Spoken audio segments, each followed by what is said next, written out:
Students, this is Arnika and welcome to study with MV sir.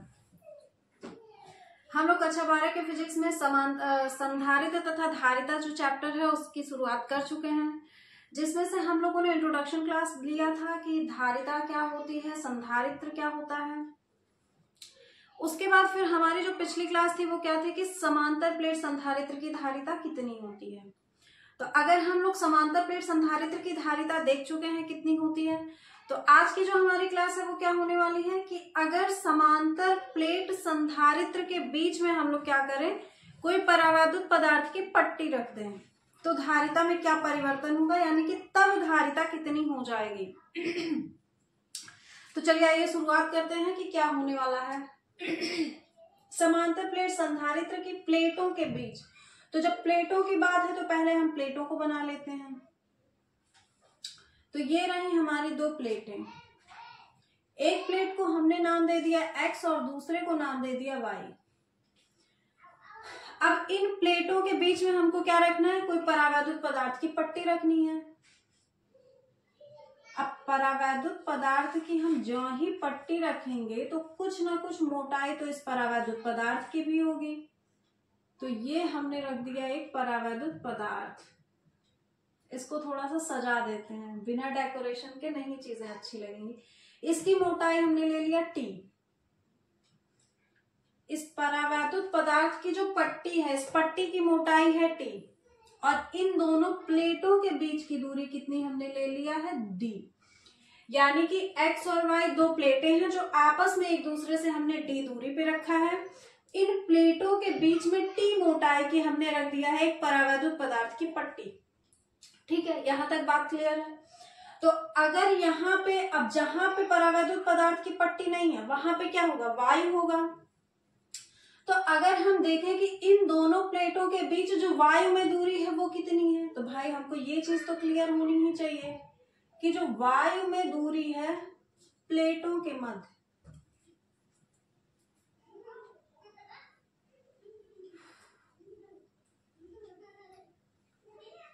प्लेटों के मध्य वायु में दूरी,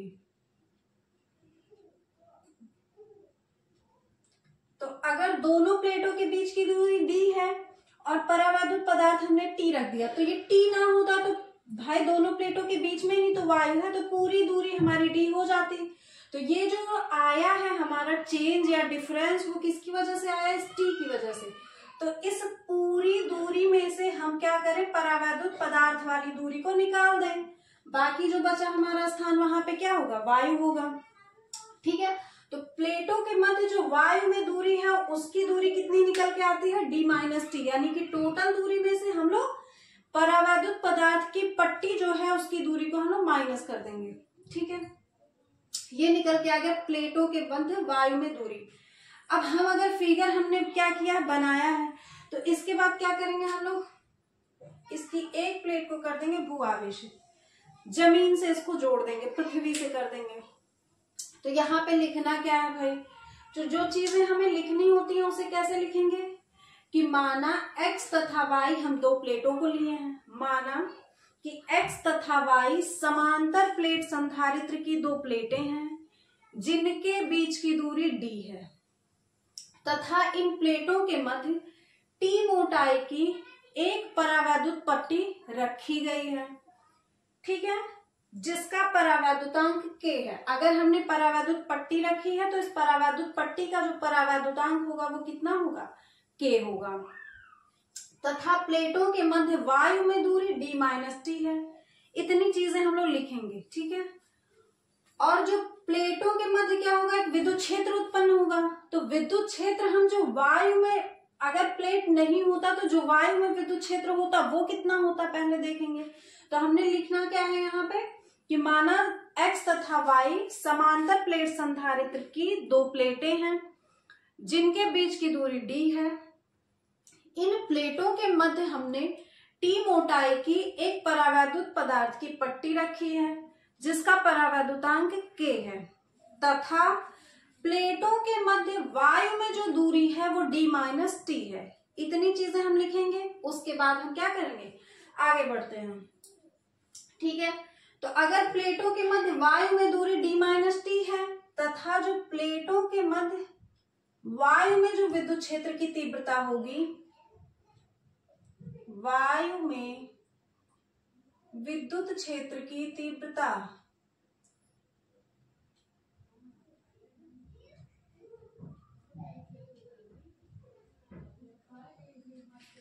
कितनी है, ई है। वायु में हमने विद्युत क्षेत्र की तीव्रता को कितना ले लिया, ई ले लिया। इसको ई नॉट ले लेते हैं और परावैद्युत पदार्थ वाले को हम लोग ई ले लेंगे, ठीक है, कोई फर्क आएगा नहीं। तो अब हम लोग अगर वायु में विद्युत क्षेत्र की तीव्रता का मान निकाले, ई नॉट का अगर हम मान निकाले तो कैसे निकलेगा। हमको पता है कि हम लोग पीछे देखे हैं कि अगर यहाँ पे परावैद्युत पदार्थ नहीं होता, यानी दो प्लेटों को एक दूसरे से कुछ दूरी पे रखते हैं, वो प्लेटें जब एक समांतर प्लेट संधारित्र की तरह व्यवहार करती हैं, तो यहाँ पे यानी कि इस कंडीशन में जो विद्युत क्षेत्र की तीव्रता होती है उसका मान कितना आता था हमारा, सिग्मा अपॉन एप्सिलॉन नॉट आता था, ठीक है, ये हमने करवाया है। यहाँ पे हमको पता था कि जो सिग्मा की वैल्यू होती है, जिसको हम लोग पृष्ठ घनत्व यानी आवेश का पृष्ठ घनत्व तो कहते हैं, वो सिग्मा की वैल्यू कितनी होती है, Q अपॉन A होती है। यानी कि एकांक क्षेत्रफल में जितना आवेश होगा उस पृष्ठ पे वही कहलाएगा उसका आवेश पृष्ठ घनत्व, ठीक है। तो यहाँ पे हम लोग क्या करेंगे, इस सिग्मा की वैल्यू को यहाँ पे लाके रखेंगे, रख दिया हमने Q और अपॉन A रख दिया और एप्सिलॉन नॉट यहाँ पहले से था। यानी कि जो विद्युत क्षेत्र की तीव्रता हमारी निकल के आती है वायु में, जब हमने पट्टी नहीं रखा है, ये तब की बात है, तब उसका मान कितना आया, Q upon A epsilon nought आ गया। अब बात यहाँ पे हम लोग रोकते हैं। अब आगे की चर्चा ये करते हैं कि अगर हमने परावैद्युत पट्टी रख दी है, परावैद्युत पट्टी, तब तीव्रता कितनी होगी, परावैद्युत पट्टी में तीव्रता, ठीक है, उसको हमने मान लिया E, ठीक है। अब फिर से वही आएगा कि परावैद्युत पट्टी में भी क्या है, इसकी भी तीव्रता यही आएगी, Q upon A epsilon not, लेकिन ये क्या है, परावैद्युत पट्टी है, इसलिए इसका क्या होगा, एक परावैद्युतांक होगा, जिसको हम लोग क्या कह लेंगे, K। यानी कि बस इतना ही अंतर होगा कि वायु में जो तीव्रता होगी वहां पे परावैद्युतांक नहीं होगा, तथा जो परावैद्युत पट्टी है वहां पे जो तीव्रता होगी वो क्या हो जाएगी, परावैद्युतांक वहां पे आके जुड़ जाएगा। यानी कि अब ये भी कैसे आया होगा, Q अपॉन ऐसे ही तो आया होगा, E बराबर हो गया होगा Q upon K epsilon not रहा होगा। फिर यहाँ पे हमने Q की वैल्यू रखी होगी, जिसको हम लोग सिग्मा अपॉन क्या रहा होगा, हाँ ये सिग्मा अपॉन रहा होगा K एप्सिलॉन नॉट, इसको हमने Q अपॉन A कर दिया होगा और K एप्सिलॉन नॉट तो था ही, यानी कि Q अपॉन AK या KA एप्सिलॉन नॉट, ठीक है। ये बात हो गई कि कब, जब परावैद्युत पट्टी हमने रखी है। तो दो चीजें हुई क्लियर। हमने क्या देखा, दो प्लेटें लिया है जिनके बीच में एक T मोटाई का परावैद्युत पट्टी रख दिया है। तो अगर परावैद्युत पट्टी रखा है तो प्लेटों के बीच जो दूरी है वो D है, तो इसका मतलब इन खाली स्थान की जो दूरी होगी वो कितनी होगी भाई, दोनों प्लेट में से हम क्या करें, पट्टी को हटा दें तो वो खाली स्थान होगा, यानी D माइनस T हो जाएगा, ठीक है। अब अगर दूरी हमने D माइनस T निकालना है, तो जो वायु है, अगर ये पट्टी ना होता तो वायु में जो विद्युत क्षेत्र की तीव्रता होती है, दो प्लेटें जब समांतर प्लेट संधारित्र होती हैं, तो उसका मान कितना होता है, सिग्मा अपॉन एप्सिलॉन नॉट होता है। सिग्मा क्या होता है, आवेश पृष्ठ घनत्व तो होता है, जिसकी वैल्यू कितनी होती है, Q अपॉन A होती है। तो यहाँ पे हम लोग सिग्मा की जगह अगर Q अपॉन A रखते हैं तो E इक्वल टू आ जाएगा Q upon A epsilon not. Same process यही करेंगे परावैद्युत पट्टी में तीव्रता निकालने के लिए, तो वहां पे क्या आ जाएगा, परावैद्युतांक आ जाएगा, यानी कि Q upon KA epsilon not, ठीक है। अब बात यहाँ पे आ गई। अब यहाँ पे हम लोग एक पॉइंट को मेंशन करते हैं, वो पॉइंट हमारा क्या होगा कि जब तीव्रता E नॉट है, यानी कि यहाँ पे हमने तीव्रता क्या लिया है, E नॉट लिया है, जब तीव्रता E नॉट है तो दूरी भाई ई नॉट तीव्रता कहाँ पे है, वायु में है, और दूरी हमारी वायु में कितनी लिया है हमने, d माइनस टी। तो वही पॉइंट को यहाँ पे लिखना है कि जब तीव्रता ई नॉट है तो जो दूरी है वो कितनी हम लेंगे, d माइनस टी लेंगे, ठीक है, d माइनस टी लेंगे। तथा जब तीव्रता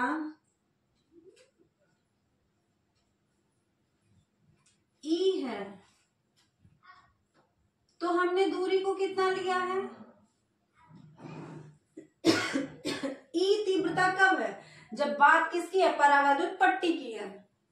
और जब परावैद्युत पट्टी की बात होगी तो परावैद्युत पट्टी की जो दूरी है वो कितनी है, टी है, यानी तब हमने दूरी को कितना लिया है, टी। ये तो पॉइंट ठीक है, क्लियर है। अब देखते हैं जब तीव्रता ई नॉट है तो इसके लिए जो विभवांतर होगा उसको हम मान लेते हैं v1 मान लेते हैं, ठीक है। तो v बराबर होता है E इंटू डी, यानी कि दोनों प्लेटों के बीच की दूरी और गुणे विद्युत क्षेत्र की तीव्रता।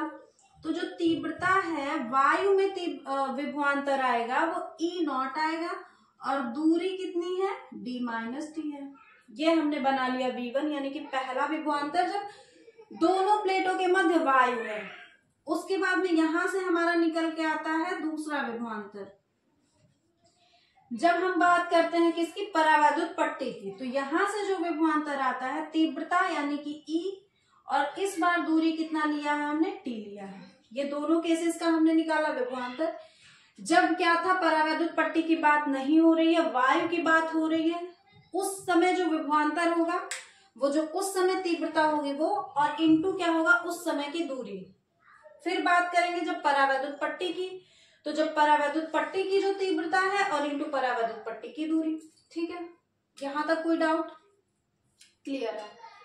अब बात करते हैं हम लोग टोटल विभवांतर की। टोटल विभवांतर कितना होगा, भाई हमको पता है कि कुल विभवांतर कितना होता है, v बराबर होता है v1 प्लस v2 होता है। v1 का मतलब ये हमको रखना है E not into D minus T, और प्लस v2 का मतलब कितना रखना है हमको, E इंटू टी रखना है। अब यहाँ पे हमको E नॉट की वैल्यू पता है, कहाँ पे पता है, यही तो है, यहाँ पे हमको E नॉट की वैल्यू पता है, हम यहाँ पे लाके पुट करेंगे। E नॉट की जगह क्या रखेंगे, Q upon A epsilon not, और यहाँ पे D माइनस टी तो है ही, और प्लस E की वैल्यू कितनी है, Q upon K A epsilon not, और इंटू क्या है, T है।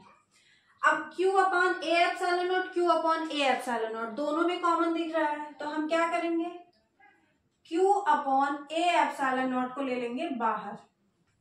ये तो भाई खत्म हो गया, बचा क्या, D माइनस टी बचा है, और प्लस है तो प्लस लगाएंगे। Q खत्म हो गया, A एप्सिलॉन नॉट खत्म हो गया, बचा क्या है, T बचा है, और नीचे क्या बचा है, K बचा है, ठीक है। ये हमारा क्या आया, विभवांतर का मान आया। लेकिन हमको निकालना क्या है, धारिता।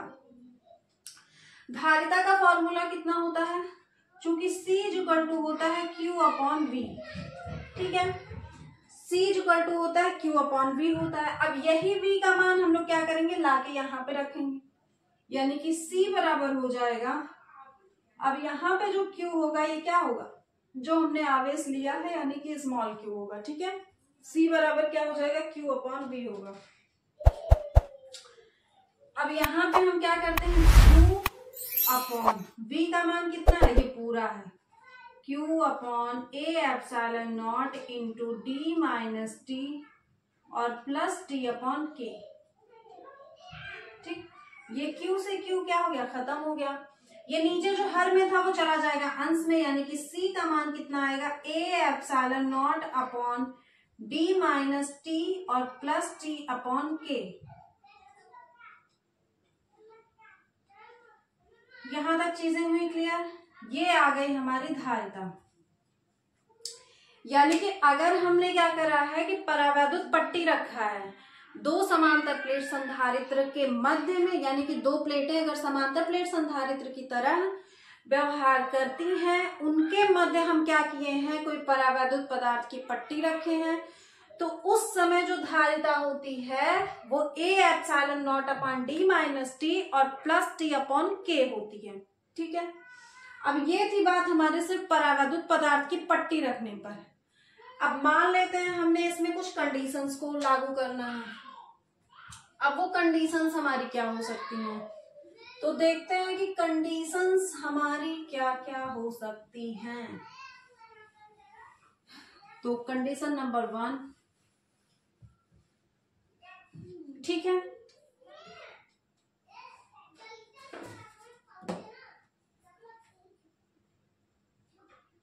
कंडीशन, ठीक है। अगर मान लेते हैं कि ये जो परावैद्युत पदार्थ की पट्टी है ये पूरे प्लेटों के मध्य फैली हुई है, ठीक है।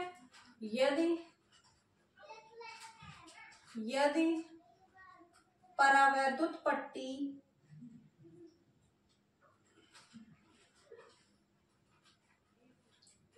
पूरे प्लेटों के मध्य फैली है,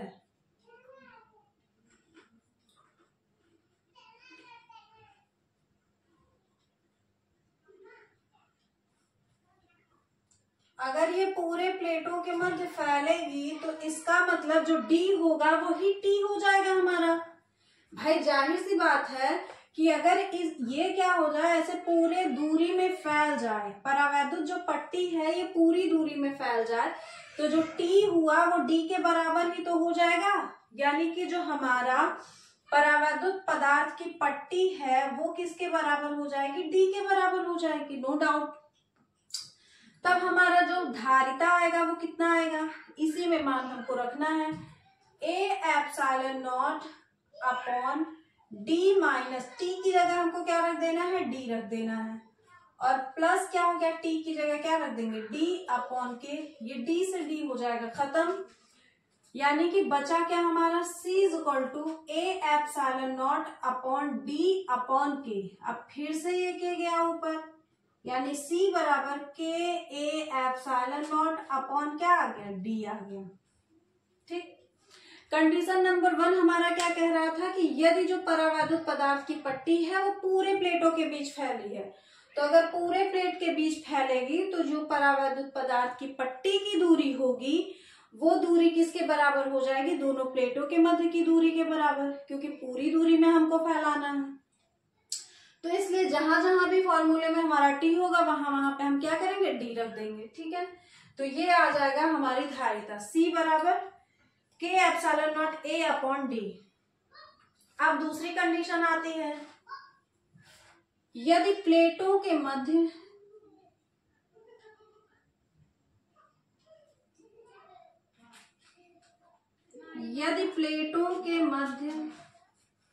पूरे स्थान पे, यानी कि पूरे जगह पे, ये जहां भी है पूरे स्थान पे, पहले कंडीशन में हमने क्या देखा भाई, कुछ जगह हमारा वायु था और कुछ जगह परावैद्युत पदार्थ की पट्टी थी, तो पहले जगह पे हमने वायु को गायब करा, यानी कि पूरे जगह पे परावैद्युत पट्टी को फैलाया।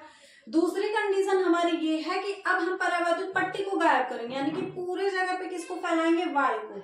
तो यदि प्लेटों के मध्य पूरे स्थान में क्या हो, वायु हो, तो जब पूरे स्थान में वायु हो जाएगा इसका मतलब परावैद्युत पट्टी का जो महत्व है या परावैद्युत पट्टी है वो खत्म हो जाएगी। उसके खत्म होने का मतलब उसकी मोटाई खत्म हो जाएगी, यानी कि नगण्य, यानी कि शून्य हो जाएगी। तो अब जो धारिता है वो कितनी आएगी, यानी कि C बराबर आएगा A ε0 अपॉन, अब इस बार हमको T की वैल्यू कितनी रखनी है, 0, तो D माइनस T की जगह हम रख देंगे 0 और प्लस ये 0 हो गया अपॉन के। भाई ये तो पूरा निकल के हमारा आ गया 0 और बचा क्या, ये D में से 0 गया तो सिर्फ D ही बचेगा, यानी कि C की वैल्यू A ε0 अपॉन आ गई D, ठीक है।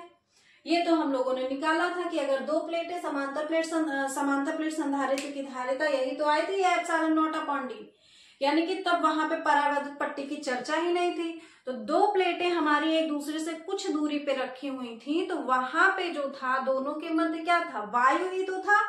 तो वहां पे जो धारिता निकल के आई थी वो A ε0 अपॉन D आई थी, जो कि हम लोगों ने यहां से भी देख लिया है। ये हमारी बात हो गई दो कंडीशंस की। अब अगर हम बात करते हैं तीसरी कंडीशन की, यदि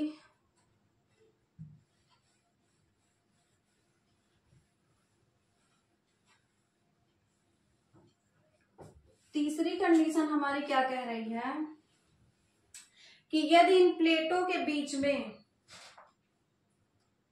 हम क्या करें, कई पट्टियां रख रहे हैं, यानी कि यदि प्लेटों के मध्य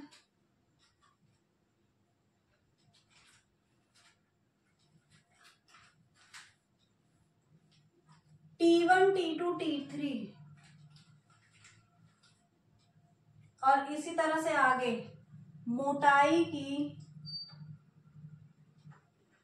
कई पट्टियां रखें,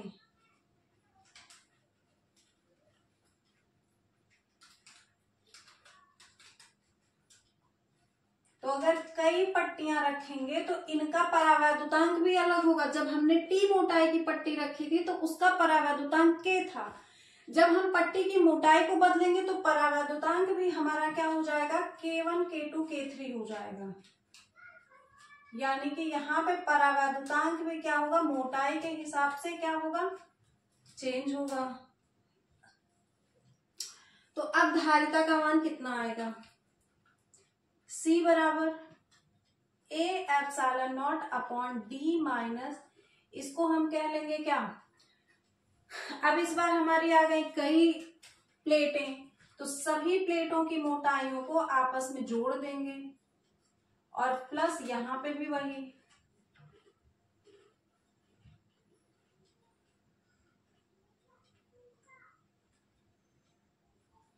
ठीक। तब कितना आएगा जो धारिता है, A epsilon not upon D minus T1, T2, T3 सभी की मोटाइयों को जोड़ देंगे और प्लस यहाँ पे भी सबकी मोटाइयां अलग अलग और बटे सबका परावैद्युतांक। तब हमारा जो निकल के आएगा फॉर्मूला वो ये निकल के आएगा। अब मान लेते हैं कि ये जो पट्टियां हैं T1, T2, T3 मोटाई की, ये पूरे प्लेटों के बीच फैली हैं, यानी कि अब ये D का रोल हमको करना है खत्म। ये पट्टियां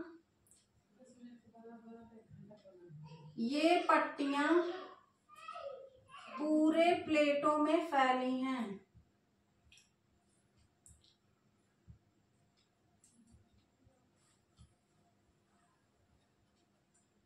अब अगर पूरे प्लेटों में फैली हैं तो जो D होगा वो कितना हो जाएगा, हमारा 0 हो जाएगा।